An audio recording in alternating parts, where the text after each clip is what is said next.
Gidebilir. HDP meselesi, kapatma meselesi zor gibi gözüküyor ama seçim desteğini kesmek için belki bir şeyler de yapabilirler. Özellikle Süleyman Soylu'nun oy çıkışı, kayyumlara giden paralar oraya gidiyor demesi. İleride belki bu pencereden iktidar yaralanabilir mi bilmiyorum. Olabilir. Bence zaten yani şu an bütün kamuoyu anketlerde, araştırmalarda hemen hemen HDP artık baraj üstü gösteriliyor. Yani bazı anketlerde, anket sonuçlarında %8, %9 baraj altı görünse de bence artık HDP'nin baraj altında kalma gibi bir tehlikesi yok. Yani HDP artık kemikleştirdi. Yani %10, %11 bandında ilerliyor. Ki yeni jenerasyon var. Gençler HDP'ye yöneliyor aslında.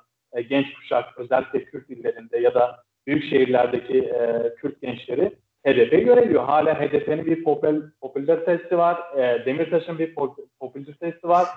Bu anlamda muhtemelen yani HDP'nin artık oyu sabit. HDP'yi parçalayamıyorlar da bu anlamda. İşte yeni partiler muhtemelen şimdi birazdan onları konuşacağız zaten. Şimdi